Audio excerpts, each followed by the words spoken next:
நான் புதுசாக வாங்கின இந்த பூஜை ஸ்டாண்டை எப்படி நான் ஆர்கனைஸ் பண்ணி பூஜை பண்ண போகிறேன் அப்படிங்கிற வீடியோ தான் இன்றைக்கி உங்களுக்காக நான் ஷேர் பண்ணியிருக்கேன். அது கூடவே நீங்கள் கேட்டிருந்த சில டவுட்ஸும் இந்த பூஜை ஸ்டாண்டுடைய டீட்டெயில்ஸ் பற்றியும் கேட்டிருந்தீங்க. அதுவுமே நான் ஷேர் பண்ணுறேன். Welcome to my channel. நான் உங்கள் பிரியா. என் சேனலை சப்ஸ்கிரைப் பண்ணி தொடர்ந்து ஆதரவு கொடுத்துட்ருக்கேன். உங்கள் எல்லாருக்குமே ரொம்ப நன்றி. இனிமேல் சப்ஸ்கிரைப் பண்ண போகிறவங்களுக்கும் ரொம்ப ரொம்ப நன்றி. இந்த பூஜை ஸ்டாண்டை மார்ச் 1ஆம் தேதி பர்ச்சேஸ் பண்ணுறதுக்காக போயிருந்தேன். அன்னைக்கு ஆர்டர் போட்டுட்டு வந்து மார்ச் 9ஆம் தேதி தான் ரிசீவ் ஆச்சு. இந்த 2 vlogமே நான் ஆல்ரெடி ஷேர் பண்ணியிருக்கேன். பார்க்காதவங்க பார்த்துக்கோங்க. 9ஆம் தேதி ஷஷ்டி அன்னைக்கு ஈவினிங் ஒரு 4:30 போல் ரிசீவ் ஆயிருந்துச்சு. 10ஆம் தேதி தொடவே இல்லை. 11ஆம் தேதி தான் இந்த வேலை எல்லாமே பார்த்துட்ருக்கேன். எனக்கு மொத்தமாக செட் பண்ணி முடிக்கிறதுக்கு 2 நாள் தேவைப்பட்டுச்சு. புதன் வியாழன் 2 நாள் முழுசாக எடுத்துக்கிட்டேன். வெள்ளிக்கிழமை அதிகாலையில் பிரம்ம முகூர்த்தத்தில் புது பூஜை ஸ்டாண்டில் பூஜையுமே பண்ணியிருந்தேன். அதுவுமே வீடியோவில் காமிச்சிருக்கேன். ஸ்கிப் பண்ணாமல் பாருங்கள். 21 நாள் பிரம்ம முகூர்த்த பூஜை செய்யலாம் அப்படின்னு 10ஆம் தேதி தொடங்கியிருந்தேன். 10ஆம் தேதியும் சரி 11ஆம் தேதியும் சரி பூஜை ஸ்டாண்டில் நான் வந்து விளக்கு ஏற்றவே இல்லை. நிலைவாசல்லையும் நம்ம இன்னொரு பக்கம் முருகர் மாடம் மாட்டி வச்சுருக்கோம்ல, அந்த மாடம்லேயும் மட்டும்தான் விளக்கேற்றி சுவாமி கும்பிட்டுருந்தேன். ஏன்னா பூஜை பாத்திரங்கள்லாம் கழுவி ஒரு 10 நாள் பக்கம் ஆகிட்டு இருந்துச்சு. ஸோ புது பூஜை ஸ்டாண்டில் மாற்றும் பொழுது எல்லாத்தையும் வாஷ் பண்ணிவிட்டு படங்கள் எல்லாத்தையும் தொடச்சிட்டு அதுக்கப்புறமா மாற்றிக்கலாம் அப்படிங்கிறதுனால விளக்கு ஏற்றவே இல்லை. ஒரு சிலர் கேட்டிருந்தீங்க, இந்த பழைய பூஜை ஸ்டாண்டை என்ன பண்ணுவீங்க? எங்கள் வீட்லேயுமே இந்த மாதிரி ஒரு ஸ்டாண்டு இருக்குது. எங்கள் வீட்டில் புதுசாக ஒரு பூஜை ரூம் இருக்குது. அதனால் நான் பழைய ஸ்டாண்டை யாருக்கும் கொடுக்கறதுக்கு முடியாமல் அப்படியே வச்சுருக்கேன். என்ன பண்ணணும்னு தெரியாமல் அப்படின்னு சொல்லி கேட்டிருந்தீங்க. நான் வந்து இங்கே ஒருத்தவங்களுக்கு தேவைப்பட்டுச்சு, நான் கொடுத்துட்டேன். அது வந்து பின்னாடி இருக்க பிளைவுடை எடுத்துட்டு வேற பிளைவுட் ஃபிக்ஸ் பண்ணோம் அப்படின்னா யூஸ் பண்ணிக்க முடியும். ஸோ எனக்கு இடம் பத்தலை, அதனால வேண்டி நான் மாற்றிட்டேன். யூஸ் பண்ணுறவங்களுக்கு கொடுத்துருங்க. நான் பர்ச்சேஸ் பண்ணுறதுக்கு போகிறதுக்கு முன்னாடியே அளவு எல்லாமே எடுத்துக்கிட்டு போயிட்டேன். அதனால் எனக்கு பிரச்சனை இல்லை. கரெக்டாக கணக்கச்சிதமாக நான் அளவு எடுத்திருந்த இடத்துக்கு இந்த ஸ்டாண்டு கரெக்டாக அமைஞ்சிருச்சு. ஷார்ட்ஸ் மட்டுமே பார்த்துட்டு இந்த ஸ்டாண்டுடைய டீட்டெயில்ஸ் வந்து நிறைய பேர் கேட்டிருந்தீங்க. நான் ஆல்ரெடி இந்த ஸ்டாண்டை பற்றின 2 லாங் வீடியோ போஸ்ட் பண்ணியிருக்கேன். ஸோ அதை பார்த்துக்கிட்டிங்கன்னா உங்களுக்கு எல்லா டீட்டெயில்ஸுமே கிடச்சிரும். விலை பார்த்தீங்க அப்படின்னா 14,250 ரூபாய் போல் ஆயிடுச்சு. டெலிவரி கொண்டு வந்து கொடுத்தது எல்லாமே சேர்த்து. எனக்கு ரொம்ப நாள் ஆசைங்க இந்த மாதிரி பெரிய பூஜை ஸ்டாண்டு வச்சு அதில் நடுவில் எனக்கு வந்து ஐயப்பன் படம் வைக்கணும் அப்படிங்கிறது. என்னுடைய வீடியோவை ரெகுலராக பார்க்குறவங்களுக்கு நல்லாவே தெரியும். எனக்கு ஐயப்ப சுவாமியும் முருகன் சுவாமியும் 2 கண்ணு அப்படின்னு அடிக்கடி சொல்லுவேன். எனக்கு ரொம்ப ஆசை பூஜை அறையை ஓப்பன் பண்ண உடனே என் கண் எதிர்க்க ஐயப்ப சுவாமி படம் வச்சு நான் வழிபடணும் அப்படிங்கிறது. நம்ம ஆசைப்பட்டுட்டா மட்டும் போதுமா? ஐயப்பன் எப்போ நினைக்கிறாரோ அப்போ தானே நடக்கும். இதுக்கு முன்னாடி இருந்த ஸ்டாண்டில் கொஞ்சம் சின்ன சைஸ் ஐயப்பன் ஃபோட்டோ வச்சுருப்பேன். அதை பார்த்துட்டு நிறைய பேர் கேட்டிருந்தீங்க, ஐயப்பன் படத்தை வீட்டில் வச்சு வழிபடலாமா அப்படின்னு சொல்லி. தாராளமாக வழிபடலாங்க. வருஷத்துக்கு ஒரு தடவை மட்டும், அதாவது 1 மாதமோ 1.5 மாதமோ வச்சு வழிபட்டுட்டு பரன் மேலே தூக்கி வைக்கிறதுல எனக்கு உடன்பாடே கிடையாது. நானும் கொஞ்சம் வருஷமாக அப்படி தான் பண்ணிக்கிட்டு இருந்தேன். படம் வைக்கக்கூடாதுன்றதுனால. ஸோ ஒரு வழியாக நான் நல்லா எல்லாரையும் கேட்டு தெரிஞ்சுக்கிட்டு நான் படத்தை பூஜை அறையிலே வச்சு வணங்க ஆரம்பித்தேன். முருகனை போலவே ஐயப்பரும் குழந்தை தான், நம்மள எதுவும் பண்ண மாட்டாரு. தாராளமாக பூஜை அறையில வச்சு வணங்கலாம். இந்த மாதிரி தனியாக டோர் வச்ச மாதிரி இருக்குது அப்படின்னா ரொம்ப தாராளமாக வச்சு வணங்கலாம். முருகனுக்கு வைக்கிற இந்த செட்ஸ் எல்லாமே கிருத்திகைக்கு தான் வந்து அபிஷேகம் பண்ணி எல்லாமே மஞ்சள் குங்குமம்லாம் வச்சேன் அப்படிங்கிறதுனால நல்லா இருந்துச்சு. அதெல்லாம் எதுவுமே மறுபடியும் வாஷ் பண்ணலை. அதை மட்டும் அப்படியே வச்சுக்கிட்டேன். புதன்கிழமை நான் பூஜை படங்கள்லாம் தொடச்சி சந்தன குங்குமம் வச்சுட்டு பூஜை படங்கள் மட்டும் அரேஞ்ச் பண்ணிக்கிட்டேன். என்கிட்ட இருந்த கொஞ்சம் படங்கள் தான் இருக்குது. ஸோ அதை மட்டுமே எப்படி வைக்கணுமோ அந்த மாதிரி வச்சுக்கிட்டேன். என்கிட்ட பெருமாள் சரஸ்வதி இந்த ஃபோட்டோ ஃப்ரேம்ஸ் எல்லாம் கிடையாது. என்கிட்ட வந்து இந்த வீட்டு வந்து கிரக பிரவேசத்துக்கு 5 ஃபோட்டோ வர மாதிரி நம்ம வந்து வச்சு சுவாமி கும்பிடுவோம்ல, அந்த ஃபோட்டோ ஃப்ரேம் இருந்துச்சு. அதை கொண்டு வந்து வச்சுக்கிட்டேன். இப்போதைக்கு நான் எதுவும் புதுசாக வாங்கி ஆர்கனைஸ்லாம் பண்ணலை. என்கிட்ட என்ன இருக்கோ அதை மட்டும் வச்சுக்கிட்டு ஆர்கனைஸ் பண்ணிக்கிட்டேன். அதுக்கப்புறமா யூஸ் பண்ணி பார்த்துட்டு எனக்கு என்ன சுவாமி படங்கள்லாம் வேணும் அப்படின்னு தோணுதோ அது எல்லாமே வச்சுக்கலாம் அப்படின்னு சொல்லி முடிவில் இருக்கேன். வியாழக்கிழமை பூஜை பாத்திரங்கள் எல்லாமே வாஷ் பண்ணிட்டேன். ரொம்ப நேரம் உட்காந்து தேய்க்கிறதுக்கு உடல்நிலையும் சரியில்லை. அதனால் இன்ஸ்டண்ட்டாக வாஷ் பண்ணுறதுக்கு நான் க்ளீனிங் லிக்விட் தான் யூஸ் பண்ணிக்கிட்டேன். பிராஸ்க்கு எல்லாமே அல்காலி லிக்விடும், சில்வர் பாத்திரங்களுக்கு ரூபேரி வருதுல அதுதான் யூஸ் பண்ணிக்கிட்டேன். லிங்க் வந்து வீடியோவில் டேக் பண்ணுறேன். நான் வந்து வீடியோவில் காமிச்சிருக்கேன் எல்லா பூஜை பொருட்களுடைய லிங்க்குமே நான் இந்த வீடியோ கீழே டேக் பண்ணுறேன். அமேசான் லிங்க்குமே கிடச்சிச்சு அப்படின்னா அதுவுமே கொடுக்குறேன். ஃபஸ்ட் கமெண்ட்லேயும் வைக்கிறேன். வேணுன்றவங்க செக் பண்ணி பார்த்து வாங்கிக்கோங்க. இப்போ எல்லாமே பூஜை பாத்திரங்களுக்கு சந்தன குங்குமம் தான் வைக்க ஆரம்பிச்சிட்டேன். மஞ்சள் குங்குமம் வந்து வைக்கிறது இல்லை. மஞ்சள் வைக்கும்பொழுது ரொம்ப கரை பிடிக்கிற மாதிரி இருக்குது. சீக்கிரமாகவே வந்து அந்த குங்குமம் எல்லாம் ஒரு மாதிரி ஆகிற மாதிரி ஃபீல் ஆகுது. சந்தன குங்குமம் வைக்கும்பொழுது ரொம்ப நாளைக்கு நல்லா இருக்குது ஃப்ரெஷ்ஷாகவே. அப்புறம் போன வீடியோ பார்த்துட்டு ஒரு சிஸ்டர் சொல்லியிருந்தாங்க, பூஜை அறையில் 0 வாட்ஸ் பல்பாவது போட்டு வைங்க சிஸ்டர் அப்படின்னு சொன்னாங்க. இது வந்து ஒயர் இப்போதைக்கு எட்டவே இல்லை. ஃப்ளக் பாயிண்ட்டுக்கும் ஒயருக்கும் ரொம்ப தூரமாக இருக்குது. தம்பி வரும்போது தான் அதுக்கு கிளியர் பண்ணிவிட்டு அதுக்கப்புறமா தான் நான் லைட் எல்லாமே போட முடியும். இப்போதைக்கு எந்த லைட்டுமே போட முடியறது இல்லை. இப்போ பண்ணிகிட்ருக்க இந்த ஸ்டெப்ஸ் செட்டப் வந்து எதுக்காக அப்படின்னா மகாலட்சுமி தாயாரை அமர்த்துறதுக்காக தான். என்கிட்ட கோமதி சக்கரம் ஆல்ரெடி ஒரிஜினலானது இருக்குது. ஸோ வந்து அதை எப்போவுமே வச்சுருப்பேன் பழைய பூஜை ஸ்டாண்டில். இதில் இடம் இருக்குது அப்படிங்கிறதுனால மகாலட்சுமி தாயாருக்கு உரிய இன்னும் சில ஐட்டம்ஸுமே சேர்த்து வச்சுருந்தேன்.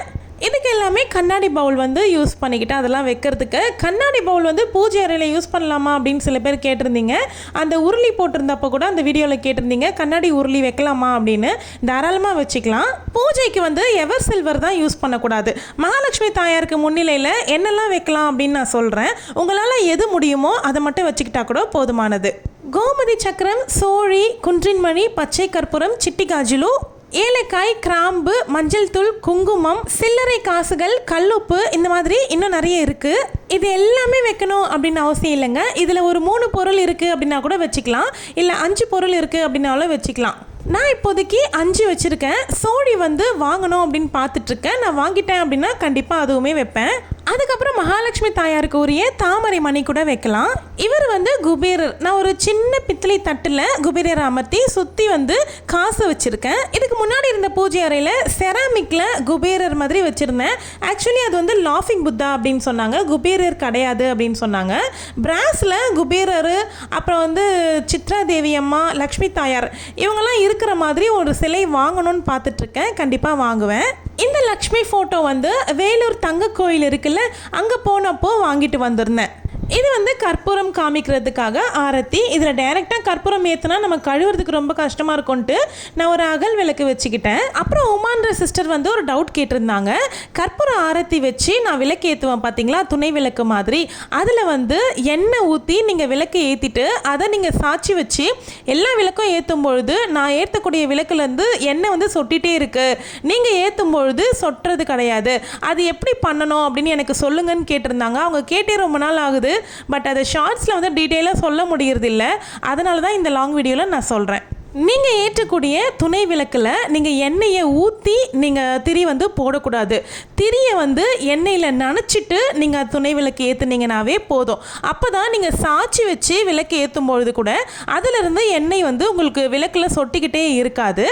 புரிஞ்சிருக்கோன்னு நினைக்கிறேன். புரியல அப்படின்னா திரும்பவும் ரீவைண்ட் பண்ணி கேளுங்க. கை விளக்குக்கு பக்கத்தில் ஒரு கற்பூர ஆரத்தி வச்சுருந்தேன்ல, அதில் தான் அவங்க கேட்டிருந்தாங்க எப்படி ஏற்றணும் அப்படின்ட்டு.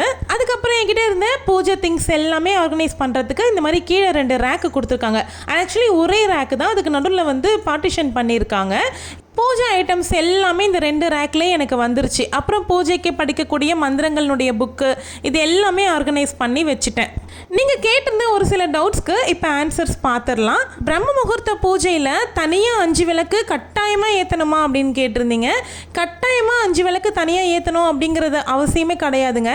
நீங்கள் பூஜை அறையில் ஏற்றக்கூடிய விளக்கினுடைய எண்ணிக்கை 5 வருது அப்படின்னா கூட போதும் தான். நிலைவாசல் ஏற்றக்கூடிய விளக்கை இது கூட நீங்கள் சேர்த்துக்காதீங்க. அது தனியாக 2 விளக்குங்கிறது இருக்கட்டும். நிலைவாசலில் ஒற்றை விளக்காக வைக்கக்கூடாது, 2 விளக்கு தான் வைக்கணும். அதே மாதிரி பிரம்ம முகூர்த்த விளக்கு ஏற்றுறது வந்து தானாகவே குளிர வைக்கணுமா இல்லைன்னா வந்து நாங்கள் குளிர வைக்கலாமா அப்படின்னு கேட்டிருந்தீங்க. நீங்கள் கொஞ்சமாக எண்ணெய் விட்டுருக்கீங்கன்னா தானாகவே குளிர விடலாம், அதில் எந்த தவறுமே கிடையாது. இல்லை அப்படின்னா நீங்களே குளிர வச்சுருங்க. ஒரு அரை மணி நேரம் விளக்கு எரிய விட்டுட்டு அதுக்கப்புறமா குளிர வச்சுக்கலாம். அப்புறம் இந்த நான்வெஜ் இதுதான் நிறைய பேருக்கு வர டவுட்டு. இதோடு இல்லாமல் அந்த மாதவிடாய் டைமை பற்றியும் நிறைய டவுட் இருக்குது. நான்வெஜ் வந்து நீங்கள் பிரம்ம முகூர்த்தத்தில் விளக்கேற்றி முடிச்சிடுறீங்கன்னும் பொழுது அந்த அன்னைக்கு நீங்கள் அதுக்கப்புறமா நான்வெஜ் சமைச்சு கொடுக்குறீங்க அப்படின்னா தாராளமாக சமைச்சு கொடுங்க. நீங்கள் சாப்பிடணும் அப்படின்னாலும் சாப்பிட்டுக்கலாம். ஒரு சிலர் வந்து நான்வெஜ் நான் சாப்பிடாம பிரம்ம முகூர்த்த விளக்கு ஏற்றுறேன் அப்படின்னு சொல்கிறவங்க மட்டும் சாப்பிட்டுக்க வேண்டாம். அப்படியெல்லாம் நாங்கள் எதுவும் வேண்டிக்கல, விளக்கு மட்டும் ஏற்றிக்கிறதா சொல்லியிருக்கோம் அப்படின்னா நீங்கள் தாராளமாக சாப்பிட்டுக்கலாம். ஒரே ஒரு விஷயம் தான், மறுநாள் நீங்கள் விளக்கு ஏற்றும் பொழுது தலைக்கு குளிச்சுட்டு அதுக்கப்புறமா முன்னாடி நாளே நீங்கள் வீடெல்லாம் சுத்தம் பண்ணிவிட்டு அதுக்கப்புறமா ஏற்றிக்கோங்க. அதே மாதிரி எங்களுக்கு நிறைய தேவைகள் இருக்குது, பிரம்ம முகூர்த்தத்தில் நாங்கள் அது எல்லாமே கேட்கலாமா இல்லை ஒரே ஒரு வேண்டுதல் தான் வைக்கணுமா அப்படின்றது நிறைய பேருக்கு டவுட்டு. ஒரே ஒரு வேண்டுதல் வச்சு நீங்கள் தினமும் ஒரே விஷயத்தை கேட்குறீங்கன்னும் பொழுது இந்த பிரபஞ்சம் உங்களுக்கு கண்டிப்பாக அதை கொடுக்கும். நீங்கள் கடவுள்கிட்ட வைக்கிற கோரிக்கை நியாயமானதாக இருக்குது அப்படிங்கிற பட்சத்தில் நிச்சயமாக நிறைவேறும். ஒரே விஷயத்தை கேளுங்க, அந்த விஷயம் நிறைவேறுச்சு அப்படின்னா திரும்பவும் நீங்கள் கேப் விட்டு மறுபடியும் முதல்ல இருந்து வேற ஒரு வேண்டுதலை வச்சு வேண்டிக்கலாம். அதே மாதிரி சாதாரணமாகவே பூஜை அறையில் எத்தனை விளக்கு ஏற்றலாம் அப்படின்னு சொல்லி கேட்குறீங்க. அது எல்லாமே உங்களுடைய விருப்பம் தான். ஒற்றைப்படையில் வர மாதிரி ஏற்றலாம். இப்போ இந்த பூஜை அறை வந்ததுக்கு அப்புறமா நான் 7 விளக்கு வச்சுருக்கேன். இதுக்கு முன்னாடி நான் 5 விளக்கு ஏற்றிக்கிட்டு இருந்தேன். இப்போ எனக்கு 7 வச்சுருக்கேன். இதை அதிகமாக படுத்துறதுக்கு வாய்ப்பு இருக்குது, இல்லை என்னால் மெயின்டைன் பண்ண முடியல அப்படின்னா கம்மி பண்ணுறதுக்கும் வாய்ப்பு இருக்குது. அதே மாதிரி இன்னொரு முக்கியமான டாபிக் பற்றி நான் இந்த வீடியோவில் சொல்லணும்னு நினைக்கிறேன். நீங்கள் பண்ணக்கூடிய பூஜையை பார்த்து பொறாமைப்பட்டு உங்களுடைய சொந்தக்காரங்களோ இல்லைனா உங்கள் வீட்டுக்கு பக்கத்து வீட்டில் இருக்கிறவங்களோ உங்களுடைய மாதிரியே பூஜையை பண்ணுறாங்க, எனக்கு ரொம்ப கடுப்பாக இருக்குது அப்படின்னு சொல்கிறீங்க. அதை பற்றி டீட்டெயிலாக நான் இன்னொரு வீடியோவில் சொல்கிறேன். உங்களுக்கு எல்லா செட்டப்பும் பண்ணி முடிச்சாச்சு. இது வெள்ளிக்கிழமை அதிகாலையில் 3 மணிக்கு எழுந்துட்டேன். ஃப்ரெஷ்ஷாக தலைக்கெல்லாம் குளிச்சுட்டு வந்துட்டு பூவெல்லாம் வைக்க ஆரம்பிச்சிட்டேன். நான் ஆசைப்பட்ட மாதிரியே பூஜை அறையை திறந்த உடனே எனக்கு ஐயப்பன் ஃபோட்டோவை பார்க்கும்பொழுது அப்படியே கண்ணு கலங்கிருச்சு. அந்த நேரம் ஐயப்பனுக்கு நன்றி சொன்னேன். என்னுடைய ஆசையை நீ நிறைவேற்றி வச்சிருக்க ஐயப்பா, நீ நினைக்காம இது நடக்காது அப்படின்னு சொல்லி உண்மையாகவே நன்றி சொன்னேன். அந்த வெள்ளிக்கிழமை காலையில் எதுவுமே எனக்கு வேண்டிக்க தோணலை. இந்த மாதிரி ஒரு பெரிய பூஜை அறையில் நான் இந்த மாதிரி பூஜை பண்ணணும் அப்படிங்கிறது என்னுடைய பல வருஷத்து ஆசை. அதுவும் இந்த பூஜை அறையை என்னுடைய சம்பாத்தியத்தில் யூடியூப்லேருந்து வந்த ஃபஸ்ட்டு சேலரியில் வாங்கினேன் அப்படின்னு நினைக்கும்பொழுது இன்னுமே ரொம்ப சந்தோஷமாக இருக்குது. அந்த வெள்ளிக்கிழமை எனக்கு ரொம்ப நிறைவாக இருந்துச்சு. அந்த அன்னைக்கு எல்லா தெய்வங்கள் காலையும் டபக்குன்னு விழுந்துட்டேன். ஏன்னா என்னுடைய ஆசையை நிறைவேறின நாள் அதுதான். புது பூஜை ஸ்டாண்டில் முதல் நாள் பூஜையாக வெள்ளிக்கிழமை அதிகாலையில் பிரம்ம முகூர்த்தத்தில் நான் செஞ்சு முடிச்சிருந்தது இன்னுமே ரொம்ப பிளெஸிங்ஸாக ஃபீல் பண்ணியிருந்தேன். என்னுடைய பூஜை அறையும் நான் பண்ணியிருக்க ஆர்கனைசேஷனும் உங்களுக்கு பிடிச்சிருக்கா, எப்படி இருக்குது அப்படின்னு கமெண்ட்டில் சொல்லுங்கள். இதில் ஏதாவது சேஞ்சஸ் பண்ணுற மாதிரி இருக்கா, இல்லைனா இதுவே நல்லா இருக்கா அப்படிங்கிறதையுமே ஷேர் பண்ணிக்கோங்க. இதுக்கப்புறம் இன்னும் சில பூஜை பொருட்கள், பூஜை படங்கள்லாம் வாங்குவேன். அதெல்லாம் வாங்கினதுக்கு அப்புறமா இன்னொரு மேக் ஓவர் பண்ணலாம். அது வரைக்கும் இப்போதைக்கு எப்படி வச்சுருக்கணும் அதே மாதிரி வச்சு தான் பூஜை பண்ணிக்க போகிறேன். இதுக்கப்புறம் நம்ம சேனலில் வர பூஜை வீடியோஸ் எல்லாமே இந்த புது பூஜை ஸ்டாண்ட்லேருந்து தான் கொடுக்க போகிறேன். நாளைக்கு என்னுடைய கிச்சனுக்கு ஒரு புதுசாக ஒரு ப்ராடக்ட் வாங்கியிருக்கேன், அதனுடைய ரிவ்யூ பற்றி போடுறேன். இப்போ தான் என்னுடைய சேனலுக்கு நீங்கள் புதுசாக வந்திருக்கீங்க அப்படின்னா சேனலை மறக்காமல் சப்ஸ்கிரைப் பண்ணி வச்சுக்கோங்க. இந்த வீடியோ பற்றின உங்களுடைய கருத்தை கமெண்ட்டில் சொல்கிறதுக்கு மறந்துடாதீங்க. வீடியோவை பிடிச்சிருந்தா லைக் பண்ணுங்கள், ஹைப் கொடுங்க. கண்டிப்பாக உங்களுக்கு இந்த வீடியோ பிடிக்கும் அப்படின்னு நானும் நம்புகிறேன். ரொம்ப ரொம்ப நன்றி பிரபஞ்சத்துக்கு. தேங்க்யூ.